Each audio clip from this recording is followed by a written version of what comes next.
VGP Marine Kingdom, ECR, Injambakkam, Chennai. இன்று collector அவர்களோடு இணைந்து அவருடைய தலைமையில் ரயில்வே அதிகாரிகளும் சரி லேண்ட் அக்விசிஷன் டீமோட இந்த ஒரு ஆய்வு நடத்தினோம்.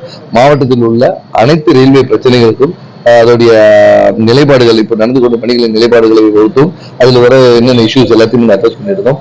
இது எல்லாமே இன்னைக்கு மீட்டிங் அச்சீவ் பண்ணி கூடிய விரைவில் இதை எல்லாத்தையும் முடித்து தருவதாக ரயில்வே துறையினர் சொல்லியிருக்காங்க. முடிவாக முக்கியமாக நுள்ளிவிலை பாலம் கிட்டத்தட்ட ஒரு 4 மாதங்களாக இருக்க பிறகு முன்பு வேலை தொடங்காத நிலையில் ஓரிரு வாரங்களில் அவங்க பணிகளை தொடங்குவோம் என்று உறுதி கூறியிருக்காரு. அது மட்டுமல்ல, நம்ம இப்போ தற்காலிகமாக ஒரு மாற்றுப்பாதை எடுத்து கொடுத்து அந்த சாலைகள் பழுதடைந்த நிலையில் அதை உடனடியாக சீரமைக்க வேண்டும் என்றும் கேட்டிருக்கிறோம். மீண்டும் இந்த இரட்டை ரயில் பாதையை எக்ஸ்பான்ஷனுக்கு தேவையான அக்விசிஷன்ஸ் அதை உடனடியாக முடிக்கணும் என்று கலெக்டர் சொல்லியிருக்கிறார்கள். ஸோ இது முடிஞ்சதா கிட்டத்தட்ட ஒரு 6-7 மாதங்களில் ஒரு சுமூகமான ஒரு தீர்வு காணப்படும். அது மட்டுமல்ல, பல இடங்களில் நீரோட அக்விடெக்ஸ் நிறைய கனெக்ட் ஆகாம இருந்திருக்கு. இதனால பல கிராமங்களுக்கு தண்ணி போக வாய்ப்பு இல்லாமல் இருந்திருக்கு. இது உடனடியாக முதற்கட்டமாக இது முடித்து தர வேண்டும் என்று ரயில்வேக்கு உத்தரவிட்டு அதன்படியாக கூடிய விரைவில் எல்லாம் நிறைவேற்றி வேண்டும். நீண்ட கோரிக்கைனா மக்களுடைய விரிவோடு பாலம் ரொம்ப நாளா நம்ம ஒரு மக்களுடைய கோரிக்கைக்கு ஏற்ற மாதிரி அமைத்து தர வேண்டும் என்று சொல்லியிருந்தோம்.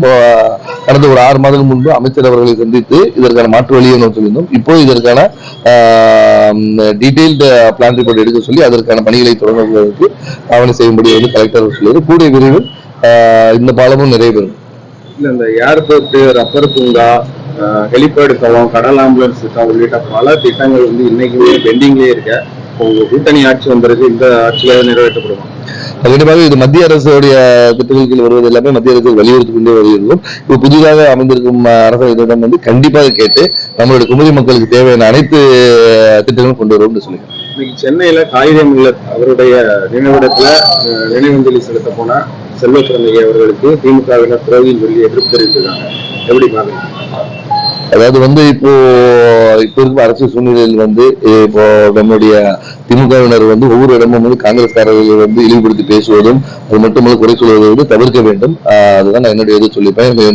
எங்களுடைய மாநில தலைவர் அவர் வரும்போது இந்த மாதிரி கருத்துக்களை சொல்வதும் அவர்களுடைய கோஷங்களை எழுப்பதும் ஏற்கக்கூடியதாக இல்லை. காங்கிரஸ்காரர்கள் இழிவுபடுத்த வகையில திமுக காரங்க யோசிக்கலாம். அதாவது இப்போ அரசியல் மாற்றத்தை அவங்களால ஏற்றுக்கொள்ள முடியலை. அந்த மாற்றத்துக்கு ஏற்ற மாதிரி தான் நம்ம இருக்கணும். நம்ம அரசியல் சூழ்நிலைகளுக்கும் இப்ப காலகட்டத்துக்கு ஏற்ற மாதிரி காங்கிரஸ் பேரியம் ஈடுபட்டு வருகிறது. இதை ஏற்றுக்கொள்ள முடியாத திமுக அரசு இது தொடர்ந்து தொண்டர்கள் இந்த மாதிரி செய்வது சரியில்லை என்று சொல்லணும். இல்ல, நடந்து முடிந்த சட்டமன்ற தேர்தலில் காங்கிரஸ் கட்சியில வேட்பாளர் தேர்வு செய்யல பல இது முறைகேடு நடந்திருக்கிறாரு. ஜோதிமணி இந்த கட்சியினுடைய எம்பியை சொல்லியிருக்காங்க. அது உண்மையா? இல்ல, அதை பத்தி கருத்து விடுங்க. ஏன்னா அதுக்குன்னு ஒரு குழு போட்டிருக்காங்க. அது விசாரிப்பதற்கான டீம் ஒண்ணு இருக்கு. அவங்க VGP Marine Kingdom, ECR, Injambakkam, Chennai.